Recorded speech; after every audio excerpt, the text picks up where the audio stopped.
Bonjour à tous, ici Frédéric de Facile PC. Je vous souhaite la bienvenue dans cette vidéo formation où je vous propose de voir comment trouver simplement le programme qui consomme votre bande passante. En effet, il peut arriver que votre connexion internet se mette à ramer, se mette à laguer et vous verrez qu'il est très simple et très facile de détecter le programme, l'application, bien même le processus qui prend donc votre bande passante afin de le stopper ou afin donc de l'éradiquer si celui-ci est malicieux. Vous voyez, je suis ici sur le bureau de mon ordinateur sous Windows 10. Alors vous verrez que les manipulations sont strictement les mêmes sous Windows 11. Et j'aimerais connaître quel programme prend ma bande passante. Alors pour ce faire, je vais commencer par lancer un programme de téléchargement. Ici, donc QBitTorrent. Je vais télécharger un fichier. Donc ici, une ISO de Linux. Donc comme ça, je vais télécharger donc quelque chose de complètement légal. Je clique sur OK. Et là, vous voyez que le téléchargement va se lancer. Maintenant, comment savoir quel est le programme qui prend de la bande passante sur mon ordinateur?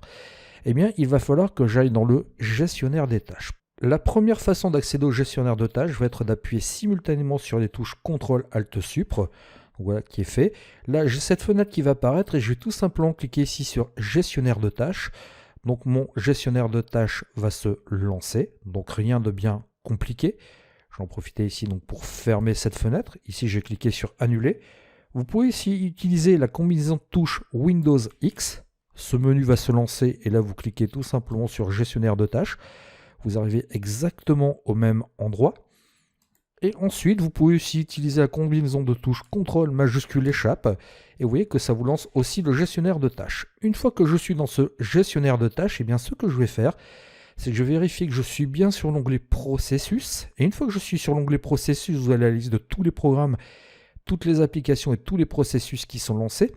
Eh bien, vous voyez que ici, j'ai une colonne qui s'intitule Réseau. Et dans cette colonne, j'ai mes programmes qui sont classés tout simplement par ordre décroissant de celui qui prend le plus de bande passante à celui qui prend le moins de bande passante.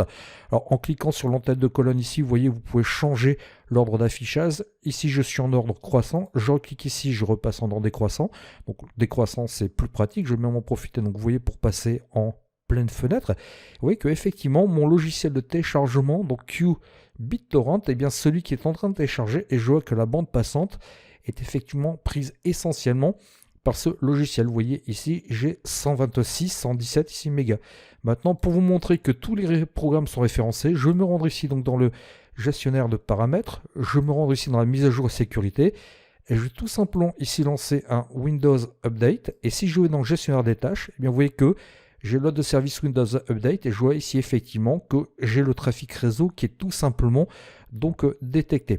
Donc comme cela, si un jour votre connexion venait à être plus lente qu'à la normale, eh bien vous pouvez voir tout simplement si vous n'avez pas un logiciel qui tourne en tâche de fond, qui est en train tout simplement donc de prendre votre bande passante, ou alors c'est pas simplement un service, ou alors ça peut même être un virus. Donc dans ce cas-là, je vous conseille aussi, si votre débit est trop lent, de faire une analyse antivirus. Mais vous voyez que détecter le programme qui monopolise votre bande passante sous Windows 10 et Windows 11, je vous rappelle, la manipulation est exactement la même, c'est très très simple. Je vous remercie de votre attention et je vous dis à bientôt dans une prochaine vidéo formation. Au revoir.